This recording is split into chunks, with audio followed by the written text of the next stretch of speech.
All right, let's talk about something you probably think you already know inside and out, Newton's second law.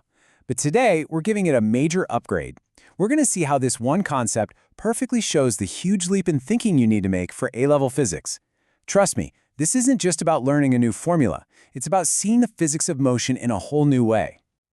So here's our plan. We'll start with what makes A-level such a big jump. Then, we'll dive into Newton's law as our main example. After that, we'll see it in action with a concept called impulse, check out some modern tools to help you get the hang of it, and then wrap up by talking about what it really means to think like a physicist. Okay, first up, let's be real about the great A-level leap. It is a serious step up from GCSE, and it's designed to do one thing, push you way beyond just memorizing stuff and get you to actually, truly understand the concepts. You hear this all the time, right? A lot of people walk into A-levels thinking physics is just a game of plug and play. You know, you spot a problem, hunt for the right formula, shove the numbers in, and voila, you're done. Well, I'm here to tell you A-level physics is designed to completely break that habit. It's all about getting the core concepts that live behind the formulas. That way you can tackle problems that are way more complex and maybe even totally unfamiliar. And you know what? A huge part of that deeper understanding comes from your math skills. A-level physics leans on mathematics like a lot, because math is the language we use to actually describe the universe. Nailing your math is absolutely essential for playing around with equations and really getting what they mean. And these charts really drive that point home. They show the A-level math module students were choosing a while back. See those M sections? That's mechanics. For the CCEA board on the left, a staggering 98% of students took at least one mechanics module. And there's a good reason for that. It is just so incredibly helpful for A-level physics. Which brings us right to our main event, Newton's second law. This is where you can really see that A-level upgrade in action. We're about to go way beyond the simple little equation that everybody learns in school. So at GCSE, you learned F equals ma. Super simple, super effective. But at A-level, the real definition, the more fundamental one, is that force is the rate of change of momentum. That little triangle, delta, that just means change in. And this is a huge shift in thinking. We're going from just describing an effect, acceleration, to understanding a more fundamental cause that's all about momentum. So why does this even matter? Well, F equals ma isn't the whole story. It's actually a special case that only works when an object's mass stays the same. The rate of change of momentum version, though, that's the fundamental law. It applies to everything, even in situations where mass changes, like a rocket burning through its fuel. What's really crucial is seeing how these two formulas are connected. You start with the real definition. Force is the rate of change of momentum. We know momentum is mass times velocity, so we just substitute that in. Now here's the key step, the big assumption. If the mass is constant, we can pull it out of the change in part. And since the change in velocity over time is just acceleration, boom, you get F equals ma. It's a direct consequence of the bigger law. And look, this deeper definition isn't just some abstract thing for exams. It unlocks some really powerful tools for analyzing the real world.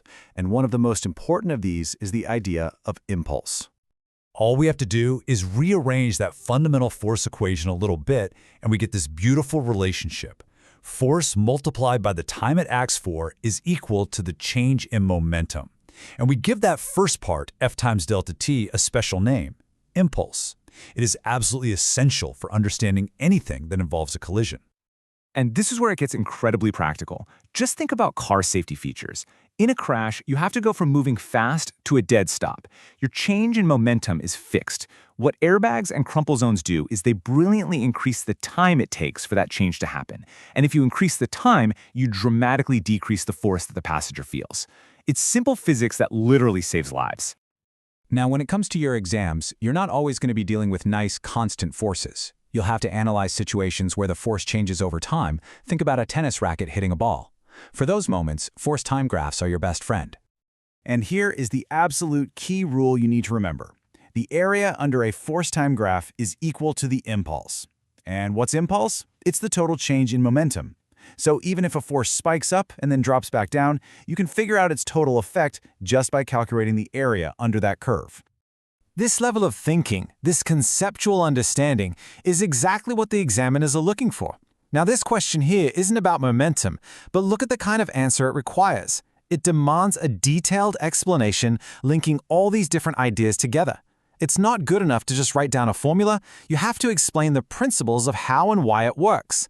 That right there is the A-level standard. So making that big conceptual leap can feel pretty tough. But the good news is you're tackling A-levels at a time when there are more powerful study tools out there than ever before. You are definitely not alone in this challenge. I'm talking specifically about AI-powered tools, which are really changing the whole game. You should think of them like a personal tutor that's available 24/7, ready to help you break down tricky ideas whenever you get stuck. And students are already feeling the difference. This review for an AI physics solver says it all, doesn't it?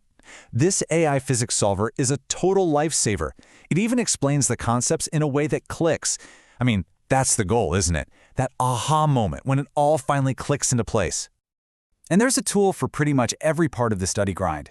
You've got things like Medley AI, which can act as a personal tutor. Wolfram Alpha is an absolute beast for crunching complex equations. Then you have tools like Perplexity for research, and Heuristica can even make flashcards for you right from your notes. I love what this user says. They point out how getting information bit by bit helps them build knowledge, which can be tough when you're just staring at a dense textbook. That's a perfect strategy for tackling those big conceptual leaps we've been talking about. And all of this, the deeper formulas, the real-world examples, these new study tools, it's all pointing towards one really important thing: learning how to actually think like a physicist. You see, the real goal of A-level physics isn't to turn you into some kind of human calculator. It's to teach you how to use theories and models to explain the world around you, to start asking your own questions, to define problems, and ultimately to figure out how to solve them. So, I'll leave you with this question to chew on. As you're wrestling with all these new ideas, ask yourself, is the point just to find the right answer for the exam? Or is it to learn how to ask the right questions in the first place?